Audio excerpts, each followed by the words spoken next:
In a world searching for a light in the dark, there's only one two-man team with the balls to take you by the hand and lead you towards the light.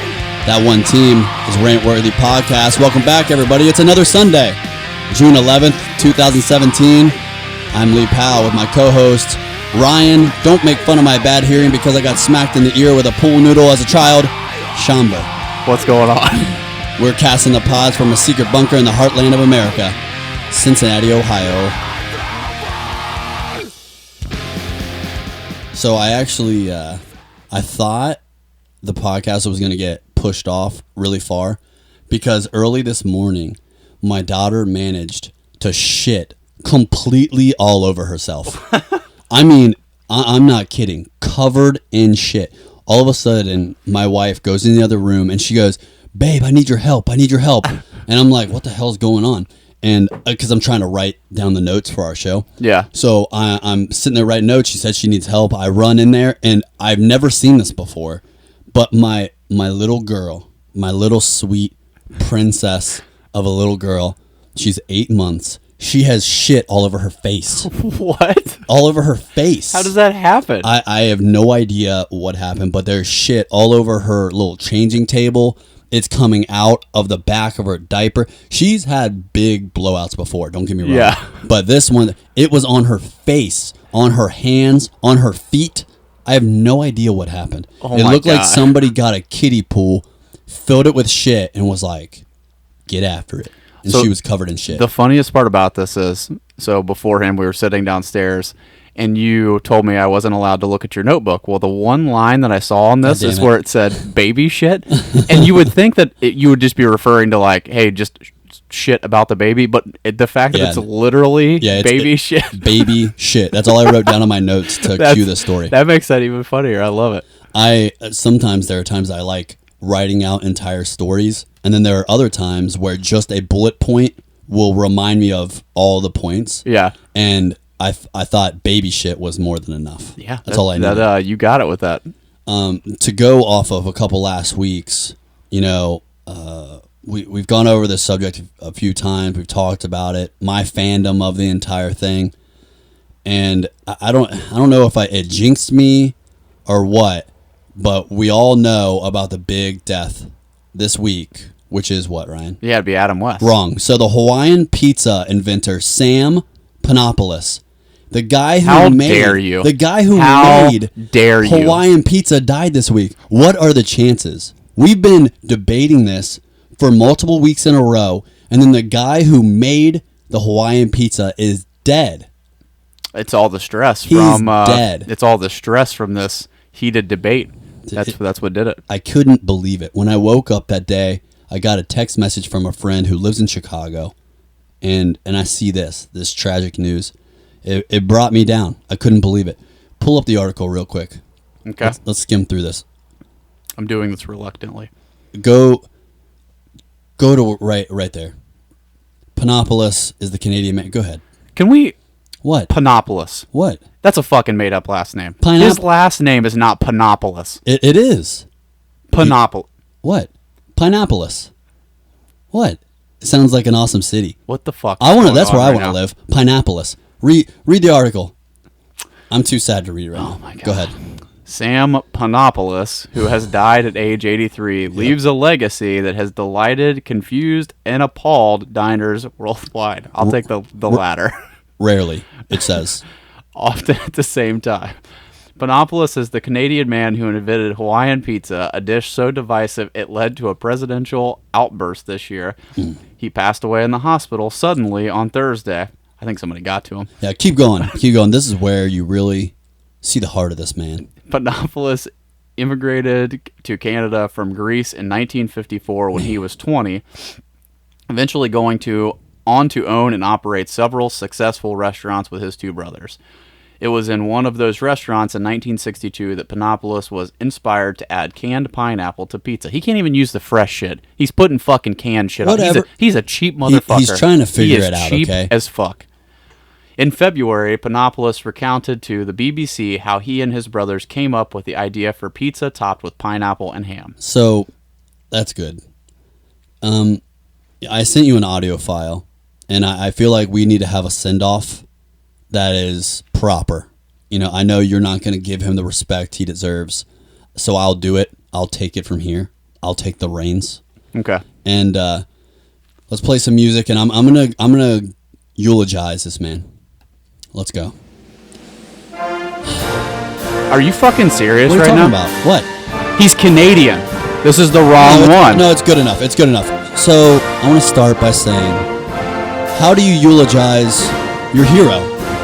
How do you utilize a god? What is going on here? What? He's Canadian, Lee. Okay, shut it off. Shut it off. I'll say it without it. I don't need the music. Whatever. What I said was, how do you utilize your hero? How do you eulogize a god? A god amongst men. This man, he left an impression of sweet delight across all the world. It's kind of crazy that one man can invent something, and then it think about this. He made it 60 years ago or something, and it still affects people, and people enjoy it to this day. He affects my life every single weekend just off of one little invention. I mean, what have I ever done that touches multiple people like that? That's just, it's crazy. It's a huge loss in America. R.I.P. for sure. It's very sad. And I want to have a moment of silence. No. I want to have a moment of silence for him. I'm not. A moment of science. No. No. And a moment of silence, both. Mm-mm. So we're gonna. If everyone right now is listening to this, if you could stop, everyone, I'm stop not what you're fucking doing this. 10 seconds. Just give me 10 seconds, Ryan, No. please. 10 seconds. Let's have a moment of silence and respect to Sam Panopoulos. I'm not doing this. Here we go. Stop it. All I right. can't do this. Silence. I do not. Why are you wearing I do a not. hat? That is disrespectful. Take your hat off, put it over your heart, I'm not doing. or put it down at your side. Bow your head. Shh. I'm doing this reluctantly. Okay, thank you. There we go. All right. You're welcome. I Bon did that voyage. just so we could continue on and get through this fucking shit and actually start the podcast. Bon voyage, Sam Panopoulos.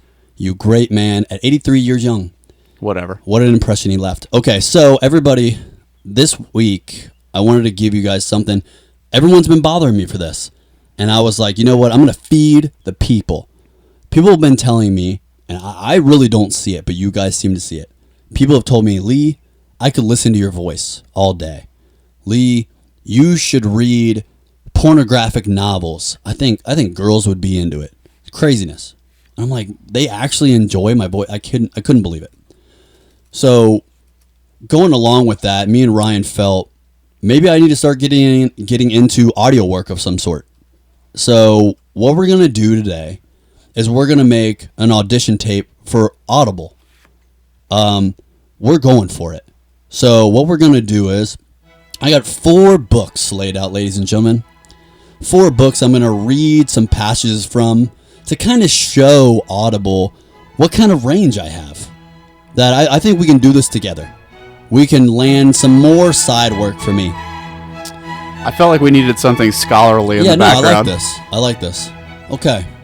So the first one. We're going to The Poetry of the World. This is actually a great book. When I was doing little pre-college classes, I took a poetry class, and this was in there. It was a great book. I kept it. Okay, I found my spot.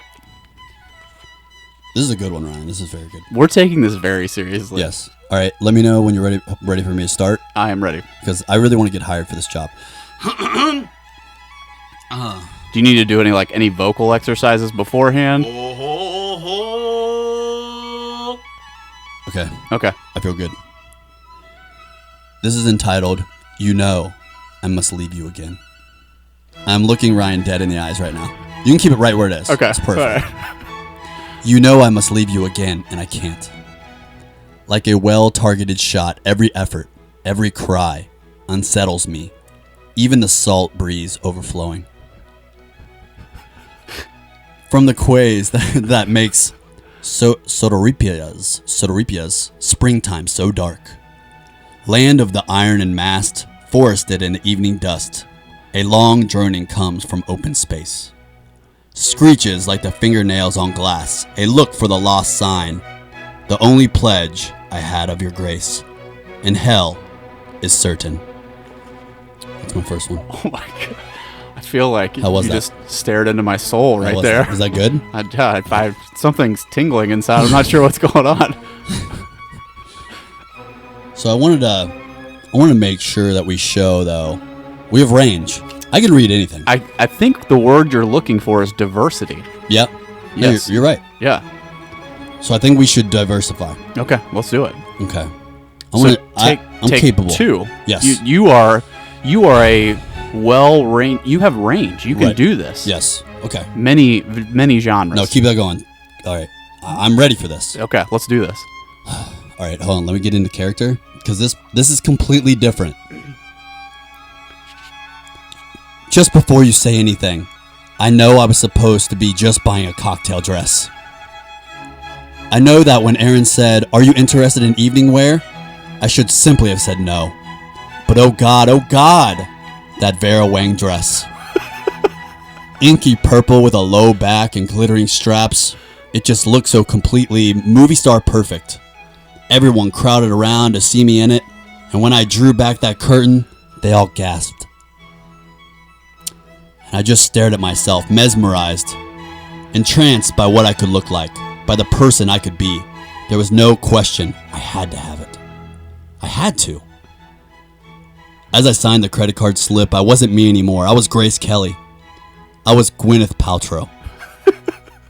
I was glittering somebody else who can casually sign a credit card slip for thousands of dollars while smiling and laughing at my assistant, as though this was a nothing purchased. Thousands of dollars. Although for a designer like Vera Wang, that price was actually quite okay. Well, it's really very... Oh God, I'm feeling sick. I don't even want to think about it, or even how much it cost. The point is, I'll be able to wear it for years. Yes! There we go. Thank you. That was Sophie Kinsella. Shopaholic Takes Manhattan. So elegant. Mm-hmm. So elegant. So your voice is so soft and subtle and soothing. I had to change who I was on the inside to be able to show that I could be her. I literally saw you transform into another character. It's incredible. If you guys could just be here with us in studio and see the transformation that takes place. He closes his eyes, and then when he opens them, he is this new person. It's incredible. I got another one for you, though. So I'm excited to see where this goes. This is a new range here. We're going a more comedy route. So now, I gotta really channel my inner comedian. I gotta become that guy. Like an early 30s, 40s George Carlin. This is from his memoir, his autobiography. George Carlin, a memoir, last words. This is the opening to that book. Sliding head first down a vagina with no clothes on and landing in the freshly shaven crotch of a screaming woman did not seem to be a part of God's plan for me. At least not at first. I'm not one of those people who can boast of having been a sparkle in his mother's eyes. A cinder comes closer. I was conceived in a damp, sand-flecked room of Curly's Hotel on Rockaway Beach, New York, August 1936. A headline in that Saturday's New York Post said, "Hot, sticky, rainy weekend begins." High humidity and temperatures in the 90s send millions to the beach. At the Paramount Theater in Times Square, Bing Crosby and Francis Farmer starred in Rhythm on the Range. Meanwhile, in Curly's Hotel on the beach, 116th Street, Marion Patrick Carlin starred in yet another doomed Catholic remake of Rhythm in the Sack. See, that was my comedy reading. Not only was there comedy there, but there was also, you just showed your talent for being a narrator right there. You could really set the scene. Yeah. For I feel like I was there. I knew exactly what was going on. You felt like you were close to 1930s New York. Yeah, and I was in the motel. It was hot and humid. I was in the motel room waiting for this to happen. So. Okay. All right, I got one more for you. This It's one going to be really hard to top what you've done so far. Well, so far I want to show that I can read some highbrow poetry. Mm-hmm. I want to show that I can read shopaholics. I can be a young 20s woman in Manhattan. Mm-hmm. I also want to show that I can be a comedy person. And this one, I want to show that I can be a soft, sensual lover also. This is from the classic novel by E.L. James. It was a #1 New York best-time seller. 50 Shades of Grey. This is chapter 3. About towards the end or so. In case you want to follow along. Is that how they said it? Yeah, in case you want to follow along. Shit, Anna, Grey cries. He tugs the hand that he's holding so hard that I fall back against him just as a cyclist whips past, narrowly missing me, heading the wrong way up this one-way street. It all happens so fast. 1 minute I'm falling, then the next minute I'm in his arms, holding me tightly against his chest. I inhale his clean, wholesome scent. He smells of freshly laundered linen and some expensive body wash. It's intoxicating. I inhale deeply. Are you okay? He whispers. Hold on, one more time. Are you okay? He whispers.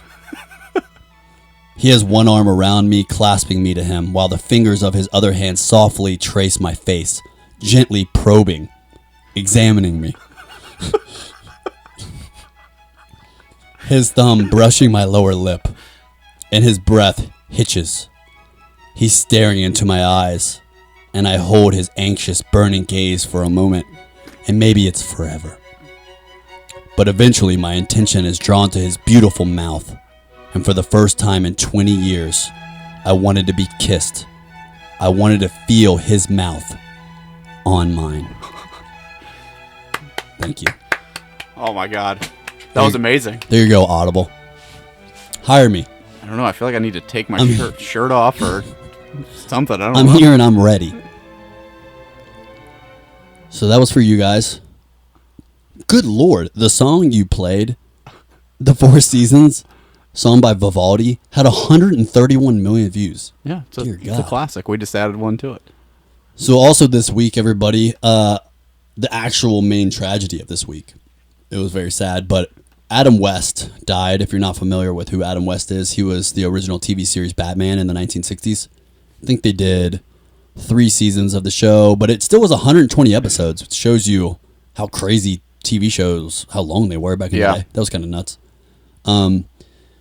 I thought this one video kind of showed a little glimpse of what his goals were. I know I feel like when people think back on the Batman, if you weren't around there, like if you're under 30, I feel like most people look at it like, oh, it was campy and corny, but I think a lot of people don't really realize that's kind of what the goal was back then. Yeah. It wasn't the comic book readers of back in the day were people that were children. You have kids in the single digits, low teens that were reading these things. So it was meant to be a happy, fun kind of thing, and not these dark stories we read nowadays, because nowadays comic books are more towards your late teens, early 20s. You need like serious topics and real things going on. Same with the movies. It's not really garnered towards children as much.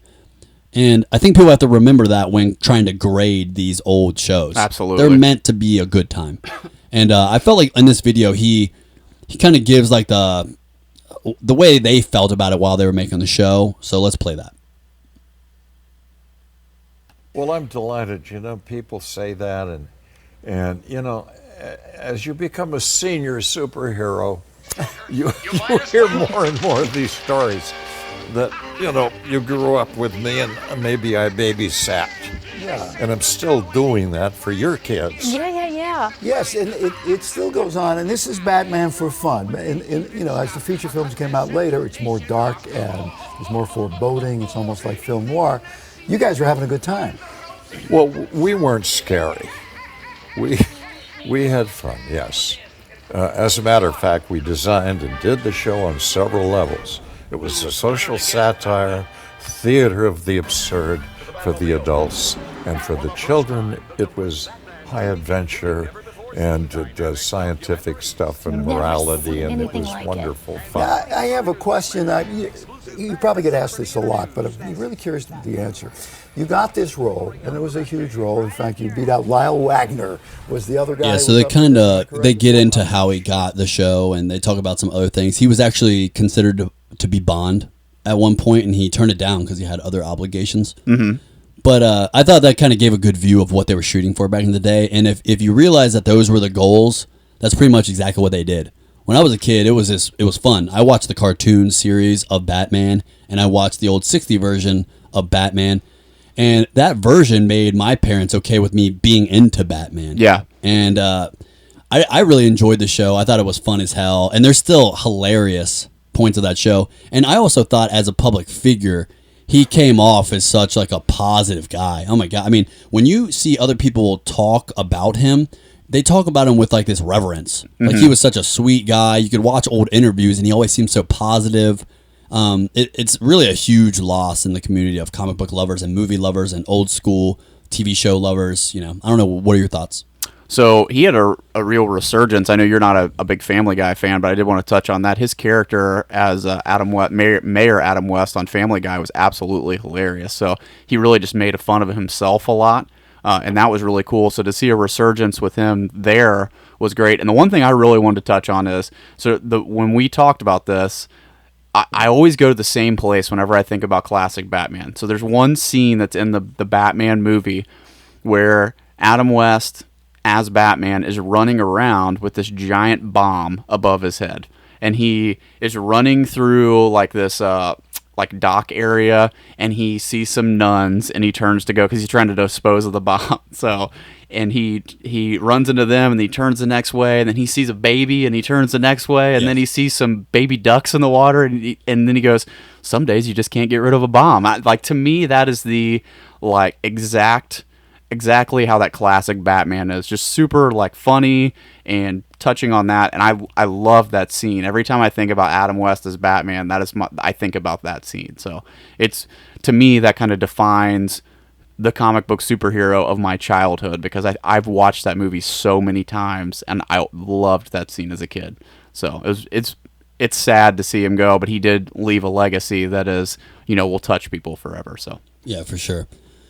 So this week, we wanted to, I know we tease this a lot, and people are finally starting to bother us enough about it, because we've talked about, I used to prank Ryan when he lived here, and people will start asking, when are you going to tell the prank stories? You can't keep mentioning it and then never talk about it. So I figured we would talk about one this week, and it was a lot of fun to do to Ryan, and being that the climax of it was such an amazing payoff, I figured I'd tell you guys about this one. So couple years back, this is probably maybe 7 years ago, 8 years ago, I was working at a military armoring place, and I was already harassing Ryan all the time and doing pranks to him all the time, but I wanted to step it up to a new level.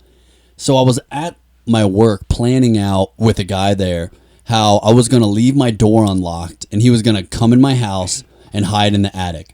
And anybody who doesn't know this yet, is the attic in my house is connected in a long staircase that went down to the spare bedroom, which is where Ryan was living. So if he's up there, pretty much Ryan never goes up there himself and never even thought about that door. I think he just looked at it as it was something that was never used. Yeah. So he's up. I get my buddy upstairs. He's in there and hanging out. So we all go out somewhere, and when we come back, I remember we're starting to walk out of the car. And I remember looking up in the attic, and you had already walked in, and I look up there, and he's waving his phone light in the window, like his phone. It was like a flip phone back then. He's waving it in the window, and just that looked terrifying to me. Yeah, I was like, ugh, that just looks like, if this was real, that would creep me out so bad. Yeah, like this, just see a phone light of someone trying to be seen, it creeped me out. I was like, dang, this is about to go down. This is gonna be so funny. So I think we get inside. I change. Carly is there, who's my wife now, and we're laying in bed just kind of watching a TV show. Ryan's watching a TV show. And tell me what you're hearing at first. So the thing with this is there's never any noise at all that comes from the attic. And the attic runs across the top of Lee's room and my room. So it runs the length of that hallway there. So I'm sitting in bed, and I've got the TV up relatively loud, and I hear something upstairs, and I'm like, what is that? It sounded almost like footsteps at the beginning, but I'm thinking to myself, there's nobody that's up there, so what could that possibly be? And so I thought at first maybe it was the wind or something like that, but it continued to happen, and it sounded like footsteps, and so I yelled across the hall and said, you guys hear that? Yeah, I heard. I remember when you said that. At that time I had heard him upstairs roll a marble. I hadn't even heard the footsteps too bad, but I heard a marble like rolling across the floor, doing the, and I was like, oh shit. And I had told I had told my buddy upstairs that he could get wild up there. There wasn't much upstairs, but I said, hey, if you want to break some stuff, get crazy, go ahead. So we hear the first noise, and Ryan's like, hey, did you guys hear that? No. It's no big deal kind of thing. And then my buddy makes a couple more noises, and he's like, hey, are you sure you guys aren't here? Am I crazy? Or am I hearing something? And I'm, nah, man, you're not hearing anything. Don't worry about it. And this whole time, I have no idea how this is going to crescendo. You know what I'm saying? Like, do we just say, oh my gosh, that's it's scary, and we go upstairs, or what do we do? I never had an ending to this. I had no idea how it was going to go, but it started unfolding so beautifully. So there was a picture upstairs that had like a glass frame in the whole nine, and I guess he took me seriously when I said, do whatever you want. So he takes the picture end over end. I don't mean the flat ways. I'm saying sideways, to where it's like rolling down the stairs, and it's shattering glass and throwing glass in this big ass hallway. So it's going down these wooden stairs, throwing broken glass. It's going, and it is so unbelievably loud. I can't even pretend that I didn't even hear it. Ryan hears this, and he runs into my room going, fuck this, and jumps onto my bed. Like a 4-year-old who's having nightmares. Jumps in my bed. He's in the bed with Carly and I, like, after he says, fuck this, jumps in. You hear that? I can't even act like I didn't hear that. So I go, yeah, I heard that. And I'm like, oh, what could it be? And I got to start just explaining to Ryan all these BS things of what it could be. Yeah, so at this point, you have to understand where I am in life. I, for some reason, am like the most gullible person and just believe everything that Lee says at all points in time. So by the time I'm getting to the bedroom, Lee is formulating the story and has convinced me within about 5 minutes that there are raccoons that are in the attic. Yeah, I'm like, dude, things get in the attic all the time. Before you lived here, the raccoons would like get in the window and they might knock shit over. I'm sure that's all it is. Yeah, so I'm like, well, what are we going to do about this? And so I was, well, do we leave it up there? Do we call animal control? Are we like going to try and catch it? What are we going to do? So the first thing we determined is I was like, well, we need to get a flashlight. And so what did you say? I said we don't have one. We don't have a flashlight. So in place of a flashlight, Lee goes into the other room and grabs a fucking candle for me to carry upstairs.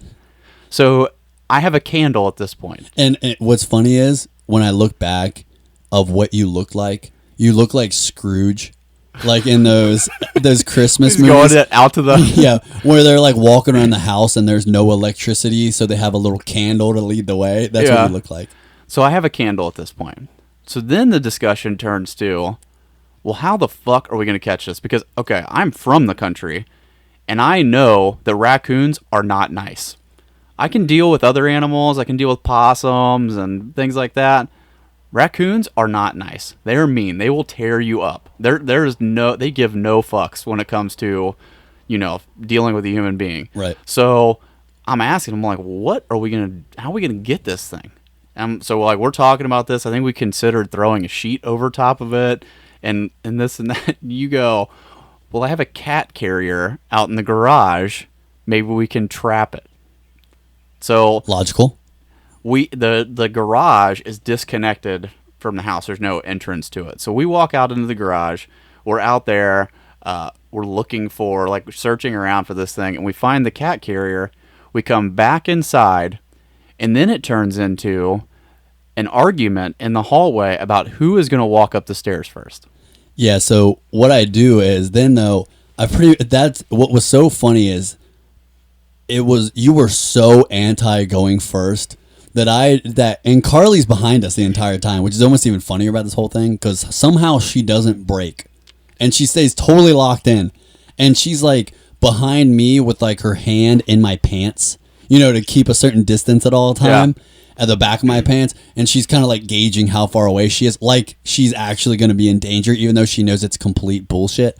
And then we pretty much stand behind you to where you have no choice but to just go up there. So you got to think about what Ryan is right now. He is a young country boy who has a candle in one hand and a cat carrier in the other hand, and we're pretty much shoving him towards a door, saying, "Get up there." So. And take out a raccoon. I am preparing myself. At this point... I did have a gun in my hand. You did have a gun. Yeah. But at this point, I was prepared to go upstairs and try to wrangle a raccoon. Right. You had convinced me to go upstairs and wrangle a raccoon. Yeah, we were going to take out this raccoon. So then we start going towards the door, and I don't know how this got timed out so perfectly. I'm serious. It's gorgeous. Ryan is walking towards the door, and the glass that had been shattering has kind of ended up at the bottom. There's like a little landing, one of those like 4 foot by 4 foot kind of landings at the bottom, and I guess all the glass has obviously landed down there. And my buddy has come down the stairs, and he's on the other side of the door on that landing, so you can't see him whatsoever. He starts using his boots and feet to kind of shove the glass out. So Ryan is walking towards the door, but all of a sudden there's glass underneath the door coming towards him. And you could just see on his face, like, what the fuck is going on?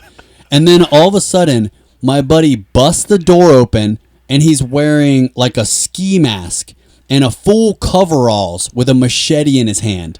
He has it over his head. So as soon as Ryan is looking down, there's glass coming out the door, and you see the utter confusion on his face. The door whips open, and there's a machete-wielding guy with a ski mask. Ryan literally freezes like got stun gunned, and just drops back. I'm saying no sound, really, no nothing. Like his voice box is tensed up to where it's this, and he falls back, hands out, seriously like Frankenstein, and just falls on his bed like he was ready to accept death. He's like, well, it's all over. And Ryan just has pretty much a heart attack, falls on the bed, and my buddy's standing there with a machete, and he just goes, ugh. That was it. And Ryan just laying there, just petrified, like he was going to die. I don't know what you were thinking right after that. Well, I was completely trapped. You guys were standing in the doorway. Yeah, you were going to get hacked regardless. Yeah, I am fucked in this situation. So, dude, I have never been that scared in my entire life.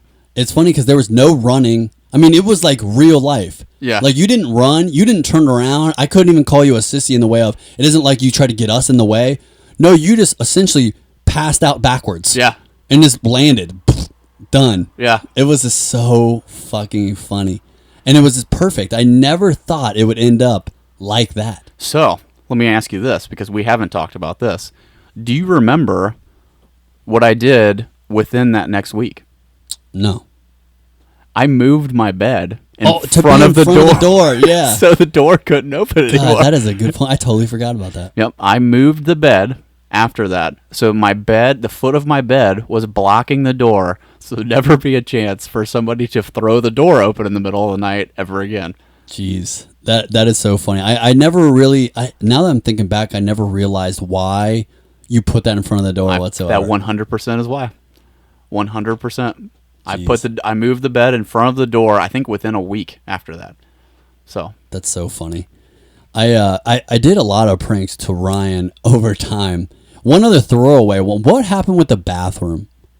Didn't I do something? Yeah, this is a good example. So one week I'm in the bathroom, and Lee, for a while, Lee made it a point to. I would never got to shower alone for a little while. Every time I was in there, he would either make it a point to come in and go to the bathroom, or asked me how things were going. We only have one bathroom. Yeah, so I appreciate his concern for how my shower was going. There was a time when he would just open the door on me in there, like, because it was one of the shower doors, not a curtain. You just open the door in there. So one day I'm in there and I'm showering, and all of a sudden I like start hearing like large things being scooted on the floor, and I'm looking out into the bathroom, and Lee is taking all of the furniture out of my room and pushing it into the bathroom. So there's like two small, like there's like a nightstand, a small dresser. I think I had like another like shelf, and then the bed. I think the bed was the only thing you couldn't get because you couldn't get it out the door. But all of the small stuff was being moved in there, and then you took like a lamp and something else and pushed it all into the bathroom to where I couldn't get out of the bathroom at all. I couldn't get out of the shower. So I had to like start, as I'm standing in the shower, start pushing things back out just to be able to get out. And I remember coming out and I was like, really? Push everything into the bathroom? Well, he takes this as a challenge. So then he comes in the next week and takes everything out of the bathroom. So he leaves, and when I say everything, I mean, he doesn't do anything half-assed at all. We're talking everything out of the medicine cabinet, everything out of the bottom of the vanity, even the fucking toothpaste is out of there. The only thing he leaves me is a washcloth. That's it. And I walked out of the bathroom. I walked out of the bathroom with a washcloth. That's what I had. So this some good examples, and there are some other ones. The Craigslist one should probably save. The time that you called me on the way home and said somebody's chasing me, grab the gun and move it and come outside. That was one of my favorites because he says grab the gun. He tells me where it's at, so I grab it and I'm standing out on the porch. I mean, this is how much I listen to him at this point. So I'm standing on the porch with this gun, and he comes flying up into the yard with the car and like slams on the brakes, skids out in the front yard, puts his car in park, and just calmly walks inside and walks past me. And I was like, what about the person who's behind you? He's like, oh yeah, that's bullshit. So I loved harassing you. Yeah. I don't know why. Is this so much fun? You would go with me every single time. That's what was so great. I was like, God, Ryan is ride or die. Yeah. I could pretty much just be like, hey man, we got to go kill this guy. And you're like, hey, let's go. Yeah. Let's go. I'll bring the saw. Dude. Oh my God. There's some funny shit. You got our music ready? Oh, let me get this. Here we go. We're gonna start doing this so you guys know when it's coming. You might as well just listen to the whole show today. We're gonna probably make a nice tight, quick show for you guys today. Fight news. What's going on in MMA? All right. We got some fights last night that we're talking about. We got some crazy stuff with Demetrious Johnson. Yep. So it's going to be sweet. We'll go over the fights last night. We'll go over Mark Hunt, Derrick Lewis. Go over Derek Brunson and Daniel Kelly. The rest of the kind of card, what went on. We got Mighty Mouse. Got some other fight announcements. So last night, fight night 110 in Auckland. We were really worried at first that this card was going to be unbelievably long because it was a 6-fight main card on FX. So not only are you getting one more fight than usual, which is potentially going to be another 15 minutes, but on top of that, you have the commercials in between each fight, so everything gets aired out even longer. And I was like, man, we are going to be here till 2 a.m. watching this. And then they proceeded to go on like a tour of finishes. Yeah, I mean, it was amazing. Everybody getting choked out, knocked out. So let's go from the top. Mark Hunt versus Derrick Lewis. How did you think this fight was going to go beforehand? Because most people saw this as a pick'em fight. All week, it was a Derrick Lewis was up by, he was a negative 110, 115, which means he was the favorite by just a small amount. It was going back and forth, but it did end up with people thinking he was the favorite. What were you thinking? It's hard to. I kind of was back and forth on it because with Mark Hunt, he's had a rough couple fights, but you also had the steroid allegations and you had all the controversy with the UFC. You mean steroid allegations towards other people? Yes, yeah, okay. Sorry. But yeah, so it's hard to trust that his head's in the right place and that he's going to be coming into the fight with the right mindset. But at the same time, it's Mark Hunt, and he's a veteran, and I would expect that to some point he should be able to deal with the stress, and it's not that big a deal with him. However, with Derrick Lewis, you have somebody who's been on and off, depends on who's going to show up there. I was leaning a little bit more towards Derrick Lewis throughout the week. Yeah, and he was on the longest win streak in heavyweight fighters right now. Yeah. I mean, he has a 6-fight win streak, which as a heavyweight against top guys, not all top guys, let's not get too crazy, but he beat some legit dudes in there and showed that he was in trouble and could survive a couple times. Mm-hmm. So that makes sense why you would have thought him. The way that I looked at it was the people that can take Mark Hunt out are guys that can throw combinations and or have good footwork, which to me, Derrick Lewis possessed none of. Last night we had a chat and everything for a while, which the chat went really well. I think we got another 10,000, 12,000 likes and things like that. So it went really well. It was a lot of fun. Like I told them on there, to me, if you don't have combinations, and we also don't know about his chin and his cardio, there was too many unanswered things for me to ever go with Derrick Lewis on this, though I like him a lot. He's a great personality and fun to watch. But for me, it takes combinations, and the thing about Mark is he's a high-level K1 guy. He's seen it all in there. If you're not one of those high-level guys, I don't see you taking him out. And especially with his chin, he's going to last a while, and I've seen Derrick Lewis get tired. And then you go into the fight, and it's pretty much exactly the way it played out. And I was telling you this and telling the people in the chat, I think you're going to see the education of his striking, and you see it right away. Mm-hmm. He is not doing the thing where you duck to the side by 3 feet to get away from a punch. Derrick is swinging bombs at Mark Hunt, and Mark Hunt is literally keeping his head down by 3 inches. Yeah. Moving back by a couple inches to where the punches are just missing him to where Derrick wants to keep throwing. And he throws 3-4 punches and none of them touch Mark Hunt. And you get to see the level just keep going down where he gets more tired and more tired. And the first round was close, but then as you get to the second, he slows down and Mark really starts coming on. Then the third round, he's really battering him and then finishes him in the fourth round. That fight went exactly the way it should. Not all fights do, but that was one that I felt like the educated fans, if you can look at things objectively, you should see this one coming. And but it was awesome to see that Mark was pretty much showing everybody he's not ready to go out the door. You know what I mean? I think a lot of people were ready to sign him off. I think if all of a sudden he loses against Derrick Lewis, I don't know where Mark Hunt goes from there. Yeah. Or now he's still mildly in the mix. It was a fun fight for a while too, because man, those two were just winging at each other, and it's always terrifying with guys that hit that hard. You could have Derrick Lewis be tired all you want, he still has knockout power. He's still knocked other people out in later rounds, so he's always dangerous. But it was good to see Mark stay poised and essentially just pick him apart. Well, I would say the ending, obviously after the press conference or the interview after the fight.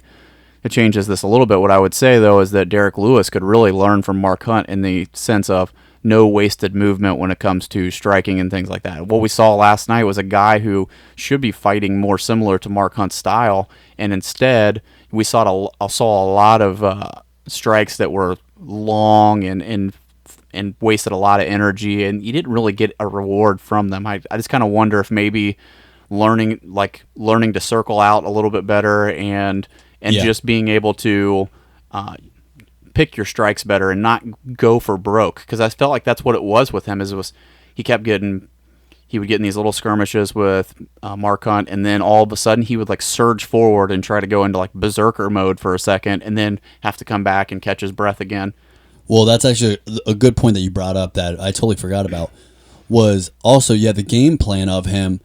We've talked about this multiple times, and I'm hoping that everyone starts noticing these things. But most of these heavyweights, like one guy is a pressure person, where the other one will accept putting their back to the cage. Yeah. Which we've seen that now for about 3 main event heavyweight, where everyone did that and every one of them got knocked out. That it's just like when they are pressuring you and put you up against the cage, it makes it to where you have to exit right or left. And Derrick Lewis last night, he went out the same direction every single time. He would go out to Mark's left. So Mark would go in, he'd feint, hoping that he would eventually retreat and then left hook him. And he just had his timing down so easily. He was pressuring him so easily. And I really would have liked to see Derrick show a new wrinkle in his game, which would be footwork. Yeah. You know, a guy like that with footwork, he kind of ends up being like a Matt Mitrione, a hard hitter who can move around a little bit. And I really was hoping to see that with him, and to not get it, I was kind of bummed out. And then after the fight, when he kind of talked about possibly retiring, it sucks because between him and Ngannou, those are the two up-and-comers we have been waiting for the heavyweight division to breathe new life. Yeah. So now to potentially lose him, it kind of bummed me out. You know, a lot of people were saying, like Chuck Mindenhall was saying, that we all should see this coming because he never really said he was going to be around for the long haul. He never said he wanted to be some 10-year, 20-year fighter or something like that, the way Mark Hunt is. He was never like that. He kind of said he wanted to come in, money grab, and bounce at some point. So it makes sense. You know, he doesn't want to start getting embarrassed and not looking good. So I get it. But it sucks for the heavyweight division because we were really looking forward to what Derrick Lewis could do. And a loss like this could end up making him maybe get more into cardio, get deeper into the striking game, maybe throw some clinching in there, maybe start doing some takedowns. You would hope that a loss like this would push him to a new level. But to see that he might retire, you know, it kind of ruins all that. Yeah, and with the injury, too, I mean, he stated that he had a back injury and that he's been dealing with. I wonder if that's part of it. What he did say in the post-fight interview was that it had to do with he's getting ready to get married and he didn't want to put his family through that. So it's respectable, but at the same time, it's a bummer because with the knowledge that you have in the heavyweight division with the veterans there, it just feels like if you gave him another year or two to catch up from the knowledge standpoint, that the talent that he had would even that out, and he would really surge forward. So yeah, can we look at the heavyweight bracket? Let's look at the rankings for heavyweight. The reason why I ask is if we think about what would be next for a guy like Mark Hunt. So we're looking through here. I know Fabricio and Alistair Overeem are rematching. Cain Velasquez is still out, and he's number 2. And number 1 and 3 are already matched up. Number 2 has been injured for a while. Number 4 just got is there knocked out. Any sign of Cain coming back? I mean, I've heard 0 rumbles whatsoever about him coming back, unfortunately. But if he was to come back, they would probably throw him right into a title shot with Stipe because those two are the arguably best heavyweights in the world right now. Even with Cain being gone for a while, you can't take that away from him. And then number 5, you got Francis Ngannou. And then you got Derrick Lewis right after that. And then Mark Hunt. So I don't know if they have named the next fight for Francis Ngannou. I haven't heard anything about it. So, and I know they've been pushing him a lot. So I wonder if Francis ends up fighting a guy like Mark Hunt. Maybe. That really wouldn't be that bad of an idea. Give another, because it's a winnable fight. He's an upgraded version, really, of Derrick Lewis. He's in shape. He hits hard. He's a terrifying guy. He's tall. He's long. It might be pretty bad if he fought Mark Hunt. I think that'd be a really awesome fight, and it would build Francis a little more. He knocked out Andre Arlovski, which we've seen Andre get hurt before, and it isn't that crazy to beat him. But if he gets a win over Mark Hunt, he could kind of justify the fact that he's in number 5. Being in number 5 is kind of crazy. Yeah. Because he hasn't beat any of the other guys in the top 15. You say he's probably maybe 2 fights removed from a title shot at this point with the way that... Especially with Derrick being gone. Yeah. You know, if Derrick wins that last fight, they might have thrown him in there just for popularity alone. Yeah. Because there's no one else that's getting ready to fight. If it ain't Cain, you know, it might be the winner of Fabricio Alistair, but honestly, both those guys were just knocked out by Stipe not long ago. So I don't know how you sell that fight. So if Derrick ends up looking impressive against Mark Hunt, does he end up maybe going in there? Possibly. Is that enough for Mark Hunt to get in there? Not really.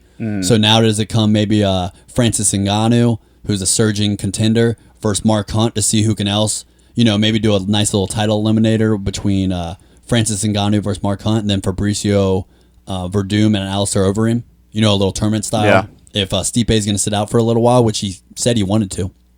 That might be the way to do it. Heavyweight, it's weird. All in the matter of a weekend, when one contender loses and the other guy isn't going to be in top contention right away, like Mark Hunt, it's crazy how it can stall a division real fast. So you almost need, I say we call for Francis Ngannou, Mark Hunt. That will at least keep it moving. They got to find some talent at heavyweight. Yeah, that's a rough sell anymore. I mean, and people are leaving. Which I think will be Mark's plan. To be honest, I think he's got 2 or 3 fights left on his contract. I wouldn't be surprised if he gets those out of the way pretty quick, makes some money, and then probably goes over to Bellator. I mean, Travis Brown's done, right? No, he's taking a break. He fights soon. Oh, does he? Mm-hmm. Okay. So you got Andre Arlovsky, you've got Derrick Lewis, Junior Dos Santos, Overeem, and possibly Kane. All those guys, there's either possibility of them are leaving or they're getting older to the point where we're not going to have contendership from them anymore. So yeah, you're right. All right, so let's talk about Derrick Brunson versus Daniel Kelly. What a fight last night that was. Get out of here. That fight was sad. Please describe it like you did last night. I said it was like if you were in Chicago and there was like a homeless man outside of a restaurant saying like, can I borrow some money? And someone was like, you don't ask me for money, fuck you, and beat the shit out of him. That's what it looked like. Yeah, it did. Dan Kelly looked like an old man who's fighting some young buck fresh out of college, and he just fucked with the absolute wrong guy. Thing about it is, the reason Dan Kelly is one of those guys that the win streak that he's on, you almost wonder how legit it is. I think people like the fact that he looks like an old man. He's got knees that are being taped together from 10 different directions, and people like to think to themselves like, oh, you can still do it even when you're that old. He's like buying out Walmart and Ace bandages right now. Seriously, that's what he looks like. He looks like he's always half crippled. Yeah. Even in his shot right here on UFC.com, his back leg, the cripple knee, is the one in the shadows. They overly shadowed the hell out of it. He looks they don't want good you looking at that cripple too. knee. He looks good in this. Yeah, He's got some hair. His body he looks about 30. Right. He looks about 30 in that picture, where nowadays he's about 40. They used the 10-year-old pick for him. I think people wanted to get into him resurging. I think they wanted that narrative. Like, he is the old guy who is doing pretty well, and we want to see him do well. But he beat Rashad Evans, and it was almost only because Rashad was so tentative, and it was his first time at 185. It wasn't that Daniel Kelly killed it. It was that Rashad didn't look like himself at all. Right. So, but the problem was, I was like, damn it, that's about the worst thing that could have happened to Dan Kelly. Because now you're going to go get put out there against somebody who's a murderer. And as soon as I saw the matchup with Derrick Brunson, I'm like, oh, you fucked up. You fucked up bad. Because he's going to eat you up. And what happens? I mean, he goes out there first round. And I mean, seriously, if you guys watch the fight, just Derrick Brunson doing like a small feint made Daniel Kelly turn his entire body. Mm-hmm. Like he was terrified. Like he didn't want to get punched. And as he turns, it leaves like almost the front of a mitt. You know what I mean? With his ear facing Derrick Brunson. And he just right crosses him right in the side of the face that just flatlines Daniel Kelly. I mean, it was... And then gets on top of him and just batters him. I mean, it was horrible to watch. I didn't even like watching it. It was like watching a homeless man that's sitting with his dog get beat up by somebody. What I described it like yesterday, it was like we were saying that we should make memes out of this. And the meme would be Daniel Kelly asking this young black man, like, is it okay if I use the N-word if it's in a rap song? And then that guy beats the shit out of him. That's what it looked like. That's exactly what it looked like. I felt bad for Dan Kelly. Judo Dan Kelly. So what do we have now for Derrick Brunson? Oh, man. You know what kind of sucks is he lost against Whitaker in devastating fashion. Granted, Whitaker's at the top of the heap, so it's not that crazy. And then, you know, he lost against Anderson Silva, which was kind of a BS decision, honestly. If you go to the rankings... Let's go to the rankings and figure out who he should fight. Middleweight. Middleweight, yeah.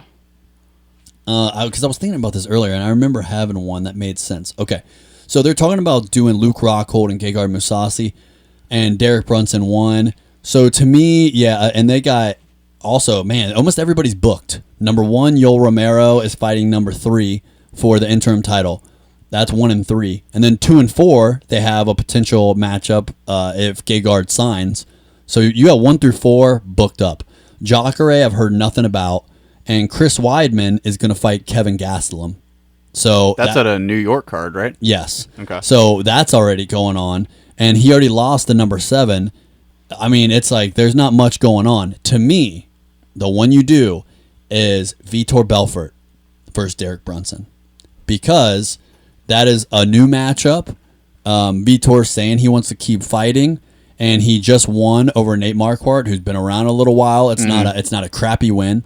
But it's not a great win. Just like him winning this fight, not a great win. I think Daniel Kelly was number 15. So what you do is put him against number 11, Vitor Belfort. So to me that makes sense. Another thing you could have done is if you want to get your last bit of money out of Vitor Belfort, maybe have him rematch Anderson Silva. I think people would probably get into that. Yeah. But I don't want to see Derrick and Anderson again. Honestly, there was so much respect between both of them that they didn't want to engage. I don't really want to see that fight. Yeah. But Derrick Brunson versus Vitor would probably be pretty fun. I wouldn't mind seeing a Derrick Brunson and Uriah Hall. That'd be fun too. That's a cool fight. Either one of those fights is what I'm trying to see. And Dan Kelly, I almost wonder if you think about your career. Isn't that crazy? Get like a loss and all of a sudden wonder, should he even be fighting? But with the way he looks and how damaged he looks, and after last night, any high caliber strikers who can defend the takedown, I think are just going to tear him up. That late in your career, though, at that age, I think if you go lights out, you gotta really reassess where you are. Yeah, and I don't mean that he should stop now. I'm just saying one more loss like that, just 2 of getting taken out that bad. I just wonder what you should do. What are we trying to do? Are we trying to see just a bunch of unranked middleweights fight each other all the time? That's not really what we're doing here. So let's move on to Dan Hooker and Ross Pearson. Yeah, we'll quickly just go over some of these other fights. So the Dan Hooker, a lot of guys don't really know who he is, but he's kind of a surging up-and-comer guy. The thing that was cool about Hooker, though, is that he looked so poised in this fight against Ross Pearson, who has been around forever, and arguably looked even more calm than Ross Pearson. It was odd. I mean, Pearson's been around a long time. He's an Ultimate Fighter alum, and he has been around forever. He's not scared of anybody, and it looked like Dan Hooker knew he was going to fuck this guy up. It was kind of crazy. I mean, you would think that he would be intimidated by a guy like Ross, but zero intimidation, and just picked him apart and ended up kind of hitting him with the Donald Cerrone step-in knee when somebody puts their head down and starts winging hooks at you to knee up the middle, and he caught him with a perfect knee. I mean, mouthpiece flying out of the mouth and just dumped over his own knees. I mean, it was crazy. It was awesome. Nasty. Yeah. Knocking out Ross Pearson is no joke. That's a big deal. Yeah, I mean, that guy is a beast. You really solidify yourself there with that, so I'll give you a nice name. So. And then we got Ben Nguyen, rear naked choking Tim Elliot. Yeah. That was crazy. Quick. Man, because I'll tell you what, if you're not familiar with Tim Elliot is the guy that won the Ultimate Fighter that was centered around the best flyweights in the world fighting Demetrious Johnson. He wins that. Everyone kind of sells it like he gave him the toughest fight Demetrious has ever had. That's not true. But he had some moments in the fight. But for someone to just rip through him, it's like for once someone finally took advantage of the fact that Elliot likes to get fairly sloppy. Mm-hmm. He likes to be in scraps. And this guy was not interested in scrapping. He got the clinch, got takedowns, got his back, stayed on his back, got the rear naked choke quick, and then tapped him quick. I mean, it was really impressive. I mean, to just come out of nowhere and just take out the guy that just won the Ultimate Fighter, I mean, that throws him up in the top 5 right away. I mean, it was wild. All right, so let's move on to one of the biggest points that was talked about all week this week. This is in Fight News. So DJ, Mighty Mouse, his statement regarding the UFC and what Dana White has said to him following the fighter retreat and what's going on there. So pull up the article, and then I'll slightly go through it for you guys. It is really long. It is a really long article. But pretty much what it is Demetrious Johnson is saying that he's been mistreated by the UFC. He gives a really long breakdown of everything. I mean, it's very well written. and he has some huge allegations. Pretty much talking about he's a company man, he's always accepting fights, and he'll fight anybody. But then he was saying that he was given the Ray Borg fight, and then they kind of bully him into trying to take the TJ fight, and pretty much treating him like shit, which was the straw that broke the camel's back. And we'll talk about what we think about all this, because we have a lot to say about it. But after all this mistreatment, he pretty much says how they've been fucking him over on pay-per-view points. They don't market me. They're trying to bully me. For a guy that never speaks out and is always a company guy, it's alarming that he's going to come out with this much. I mean, he really dumped out a good amount of baggage on the UFC. And for a while, the UFC went radio silent on it, which was crazy also. After reading this, what was your opinion of it? So let me start by saying, in the last few weeks, before Demetrious said anything, I was really not condemning what he said, but I was on board with the, hey, he's making himself look bad versus the TJ thing, and this is going to tarnish his legacy. But now I kind of see where he's coming from. I think that maybe it wasn't approached the correct way.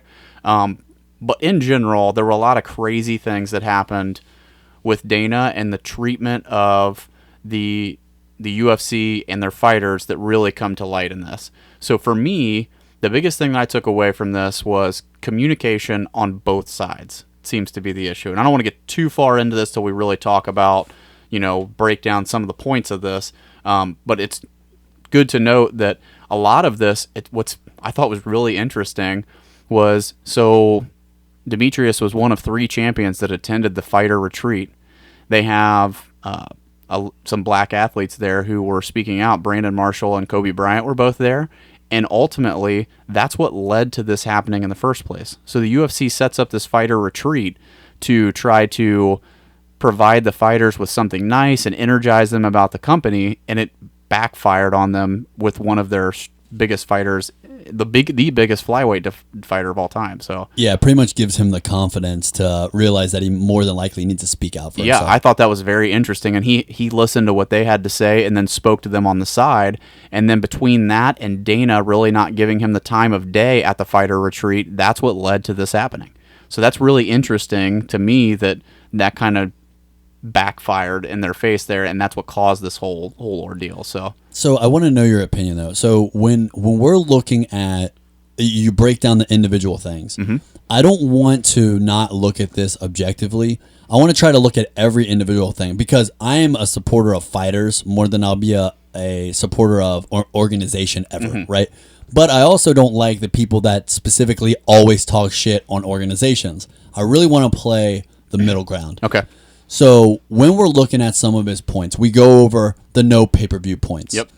And when we can listen to the video soon of what Dana has to say about it also. And I already knew this, and this is what I thought about when I heard the pay-per-view points thing. When he says, I don't get pay-per-view points, everyone goes, this is fucked up. Why doesn't he get pay-per-view points? But you got to realize he does his contract up front.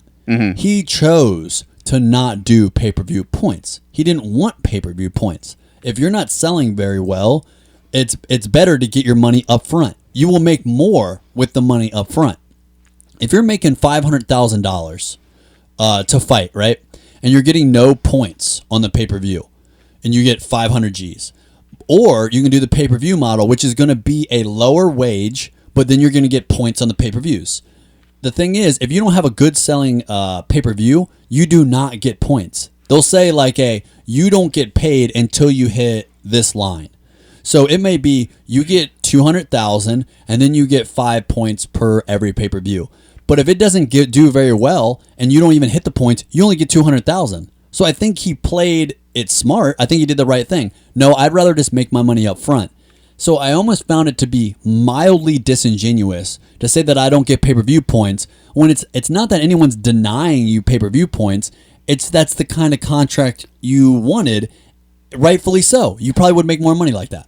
So we are right on the same page on this. So when it comes to contract, because you have already signed, I'm of the mindset that there's nothing that you can do about it. here's the other point is, so most of what I have thought from listening, from reading this and then listening to the interview, is that I side with him and I feel for him on a lot of things. One thing I do not feel for him on is the pay-per-view points, and he makes a specific point to say that he is not present for his contract negotiations. If you are unhappy, I feel like you should be requesting a meeting, sitting down with the person who is negotiating your contract for you and with Dana White or whoever else with the UFC, and be talking to them with you present. Because at one point in time, Ariel asked him, he said, hey, well, were you there for it? What did you ask for? He's like, well, I wasn't negotiating my own contract. It's hard for me to feel for you on the pay-per-view points thing if that's what you really want and you're unhappy that you're not communicating that to the UFC. Now, did the UFC drop the ball on communication with you too?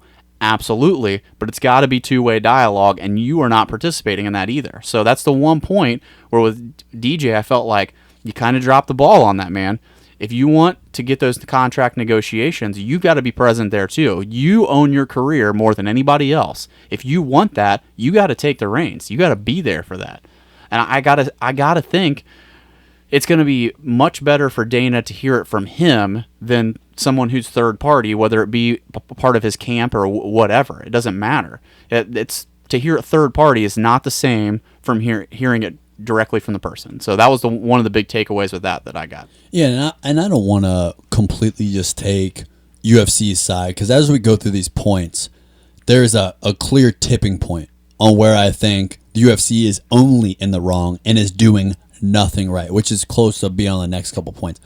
My point was the pay-per-view point thing, I think, is a wash. Yeah. That to me is like when you have a disgruntled employee who is mad about how he's being treated because his boss sucks, and then all of a sudden it's like, oh yeah, and I don't make enough. You know what I mean? It was like an afterthought, and I don't get pay-per-view points. I don't think that that's a real point of contention. I really don't. Because technically, if you look at the real numbers, he makes more money not doing pay-per-view points. You have to sell pay-per-view points, and I don't mean to say that like an asshole. See, that's a difference too. Dana will say that like a jerk. You know what I mean? He's going to say, hey, he doesn't get pay-per-view points because he'd make no money. He's the worst selling pay-per-view of all time. He'll degrade his own product, which I think is fucking weird. My thing is, you got to do whatever's going to give you the most money possible. If getting all the money up front is the best for you, that's what you should do. I mean, you got to know your market. Don't be dumb about it. You would hate to just do a pay-per-view model and just continue being the lowest selling guy making $200,000 when you could just upfront $500K. Mm-hmm. You know what I mean? Like, you got to do what's best for you. So I thought he was off on this. His other point is the no marketing. This is where I think it starts tipping, because it's a two-way street. I mean, well, not a two-way street. It's a two-way argument. The one side of the argument would be, well, there's no marketing. And then UFC and Dana goes, well, we centered an entire show around you. Is that marketing? Of course, it really is. But it's a show that not that many people are watching. Not many people care. The only people watching it are more than likely purists that already know who DJ is. It isn't a good argument from the UFC to say, but we made this show about you. That's not good enough. Yeah. Because last night I'm watching a commercial that has Conor McGregor pushing a beer that I'm sure he's never fucking drank in his life. That is going to get him out there. You got Rhonda on Metro PC shit where their fucking shorts pulled up to her navel looking like a dork just to push her out there. She's on every talk show imaginable. Conor is on every talk show imaginable. Eventually, Diaz is on every show imaginable. When DJ is put nowhere, he's not on commercials. He should be on Xbox commercials. He should be on the cover of the UFC game. Anything. I mean, that guy is a company guy. He should be pushed way harder. Whether it be commercials, sizzle reels, anything. Have him be a commentator. Have him go over to Invicta and do something. Maybe go over to push the guy. There's things that you can do, and they're just not doing it. So, but then they'll say that we put him on Fox. That I almost agree with.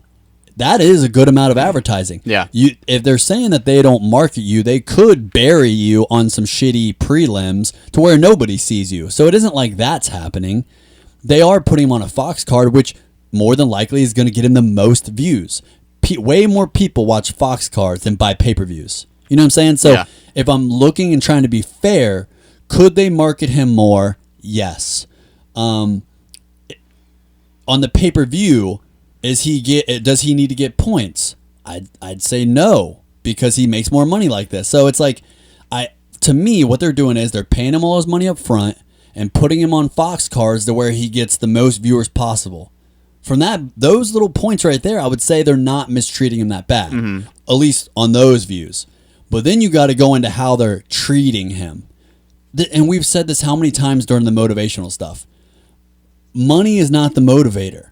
Making a bunch of money is not where it's at. At the end of the day, these guys want to be respected. Right. That's what it always boils down to at all times. Do these guys think that the UFC and Dana White and these guys respect them and treat them well? Why do people always go to Scott Coker? Because they feel like he likes them. Yeah. No one is saying a bad word about Scott Coker because the guy doesn't degrade his own product. No matter how mad anybody is, he never shit talks them. And Dana doesn't act like that. I think the whole thing is when you go out there and talk shit about your champion and say that he's scared and I can't believe he's not taking these fights and you should take this because TJ deserves it. You know what I mean? These are all things that are very self-serving or serving people that have not put in their time. And it really just doesn't make sense. The way that they're treating him is really what's pushing DJ over the edge. And it's more of the same thing when I talked about with communication. And so I'll touch it from the same point of I get where TJ is coming from. So TJ approaches Dana White. He puts out there, hey, I want to fight Mighty Mouse. And from Dana's standpoint, I understand where you're coming from of, hey, I want this because this is going to make more money and bring more attention to the flyweight division. However, the fact that you just put it out there, I have a real problem with you putting it out there on social media and pushing things out there without ever contacting the fighter in general. And if you're going to be that guy, if you're going to be the leader of an organization, why not reach out to DJ and try to sell it to him rather than just say, hey, this is what's going to happen? Because they have a real problem with putting things out there before it's ever in writing and just acting like, yep, here we go. We're going to strong arm you into doing this. It's a strong arm tactic. Yeah, and that's not okay. If you reach out to DJ and you say, hey, I know this isn't the way you normally work. I know you like people to work up through the rankings, and obviously the communication was already broken there beforehand. I got to think if you do the right thing there, you reach out to him, you treat him with respect, he's at least going to consider it, and you save yourself from having this statement come out in the first place. And that's to me where the big problem is there's no communication at all. Right. It's rough. I mean, it's bad. So I think I found an equivalent in my own work, and I think Chuck Mendenhall also mentioned this at one point. It's like when you put in your time and you're the company man for a long time, the reason you do that is so at one point you can kind of reap the benefits, you know what I mean, and not get harassed anymore. Absolutely. Like for me, I worked overtime so long. For 13 years, I was doing overtime so long. How easy do you think it is for me now to say, hey, I'm not working overtime? And no one messes with me for it. Isn't that the whole point? You're supposed to be the grunt for a while, work your way up, and then eventually you did all the hard stuff. You did all the small work. You did all the overtime. Now they're not going to ask you to do those kind of things. You put in the hard work. You put in the time to eventually kind of reap those benefits. The fact that you did all those things, now you get to kind of lay back. Now I get to make decisions. Now people aren't harassing me, making me do things that I don't want to do. And I think that's why Demetrious feels disrespected. Because he put in the time, he's put in all these defenses. He already feels like he's not treated that great in the first place. And then on top of that, instead of respecting him and coming to him like a vet who's been around a long time, who keeps doing things for you, they don't do that and they disrespect him. He feels like he's above that by now. He's like, I'm the star of your flyweight division. Aren't I in the position to where I should start getting talked to with respect and having some viewpoint on my own career when it comes to the UFC? And they pretty much tell him no. And to fuck off. And you don't expect him to buck against that. I mean, I feel like they barked up the wrong tree. I mean, this guy's got so much community respect on top of that this is going to be a fire. That's what I think. And with how Dana has responded to this, I think it's going to make it even worse. Yeah. Demetrious is the type of guy that can get some shit actually started because he's a respected guy. He is a fight fan's, like a true fight fan's favorite. I mean, he you don't see him as much from the casual fan, but the people who are reading about MMA every day and following every event, they're Demetrious Johnson fans. Yeah, and fighters. Yeah. You watch when he fights. the last time that he just fought Wilson Hayes, look at the tweets from that time frame. And how many people from John Jones to Tyron Woodley to DC, other top guys in the sport writing GOAT. He's the greatest of all time, pound for pound best fighter in the world. Dana White was saying the same thing. Media was saying the same thing. Everyone wondering, is he the greatest fighter to ever live? Everyone thinks that. So, and that's the guy that you then disrespect and treat wrong. That was crazy to me. You have his response. I thought this was also going to set another fire. So it looks like TMZ or somebody ended up, I think it was TMZ Sports, ended up catching up with Dana and asking him, and in typical Dana fashion, he ended up bashing Demetrious Johnson, which I found astonishing. It was unbelievable. I thought he was kind of past these kind of things, but egg on my face. So let's play. Demetrious Johnson put out a big statement a couple days ago. Yep. What was your response or reaction when you heard about that? You know, my guy Mick, who's one of our guys, has been handling that, and he said most of what he said was not true. Number one. Number two, you know, the bottom line is Demetrious Johnson is in line right now. You know, first of all, when he did his deal, he didn't want pay-per-view. Right. He didn't want pay-per-view. He wanted upfront money, no pay-per-view. You know, he wasn't very confident in his abilities to sell pay-per-views. He has the lowest selling pay-per-view in the history of the UFC. See, I thought there was no reason to say that part. So, number one. Number two, I think that a fight between him and TJ Dillashaw would be something that people would actually be interested in, and could sell pay-per-views and could make money. But he absolutely refuses to fight the guy. It's ridiculous. What was your response when you heard that he says he feels like you're bullying him in the media and you're not marketing him right? We're not marketing him right. We built a TV show around him. The Ultimate Fighter was about what an incredible fighter he is. We put him on Fox many times. Thank you, bro. Appreciate it. We put him on Fox many times and tried to build him, and it is what it is. It's not me. I'm bullying you. How do you bully the pound for pound best fighter in the world? Well, what are his options right now? Is it take the fight? Yeah, he has to take the fight. The media claims he's the pound for pound best fighter in the world. Right.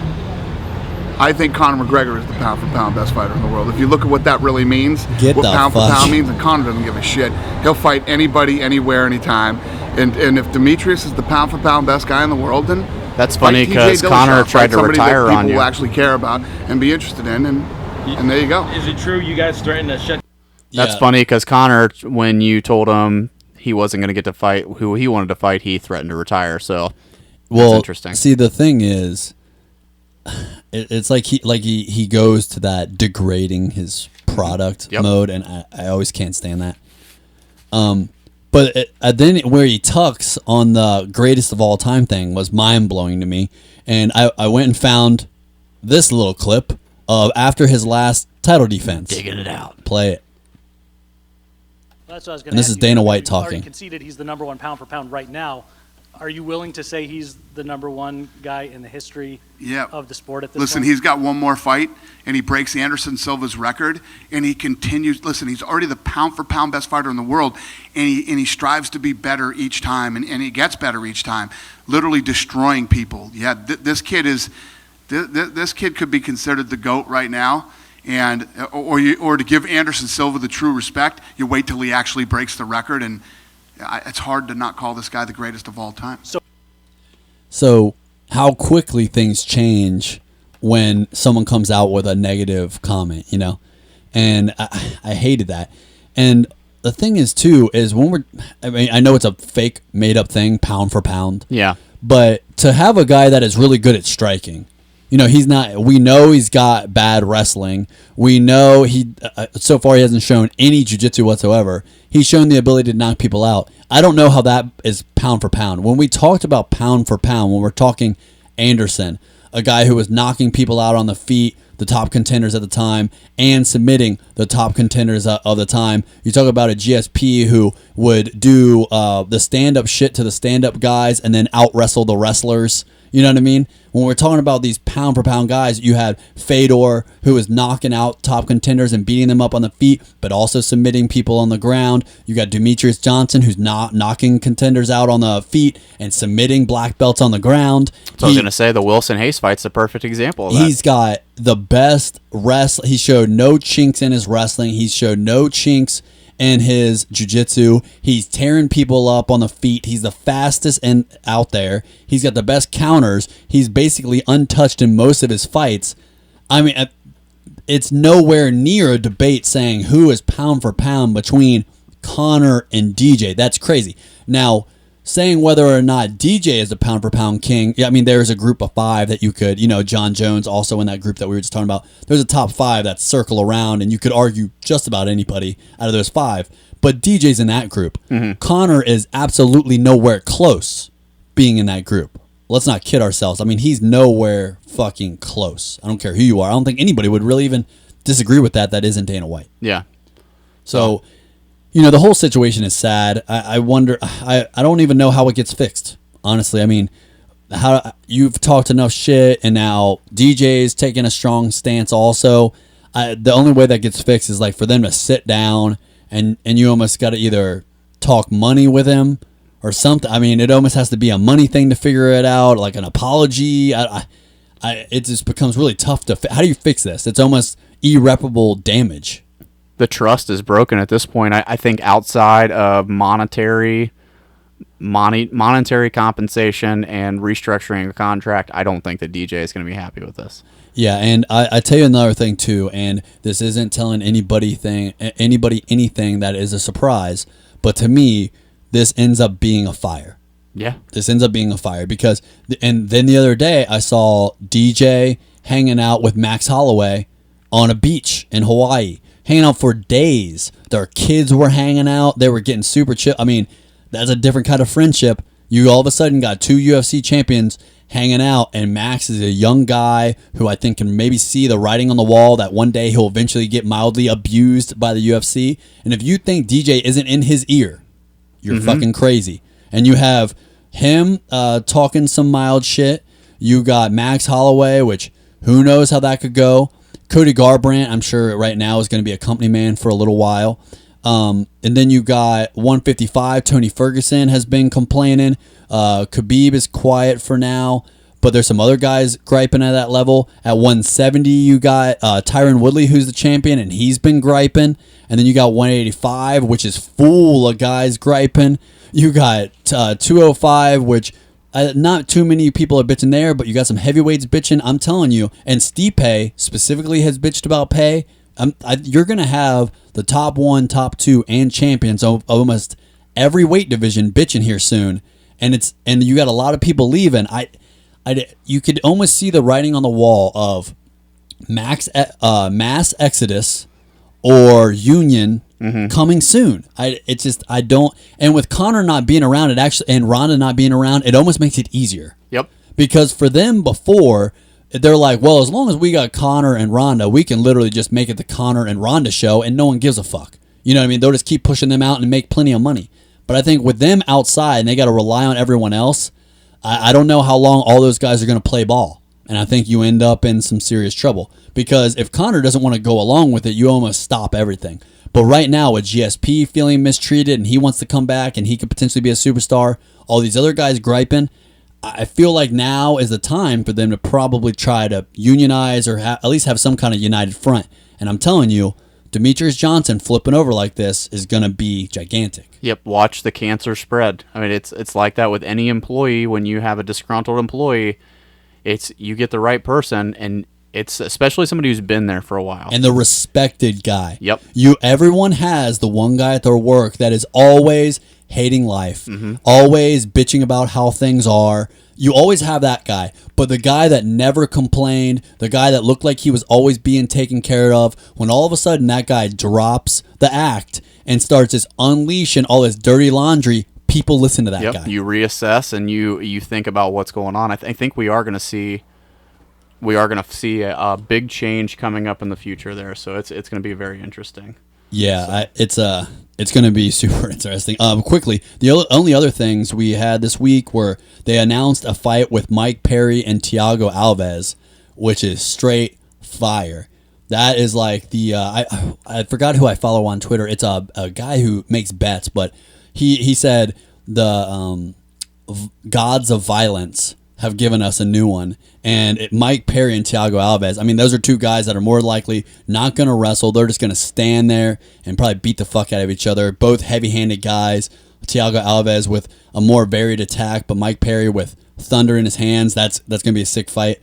On top of that, Cyborg loses a sponsorship this week because of the Magana fight, which makes sense to me that she loses the sponsorship. Honestly, I mean, you can't go getting in street fights, though we agree with it. Yeah. To think that doesn't fuck up your public perception to where you lose sponsorship money, that almost makes sense. It's understandable. A company has to pull out. They have to protect their image. So.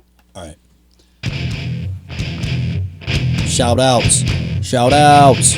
Where's everybody at?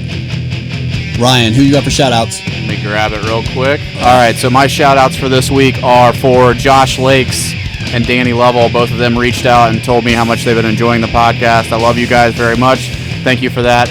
Amber Addison for always sharing our stuff. Ray Hughes, the main man, the Viking.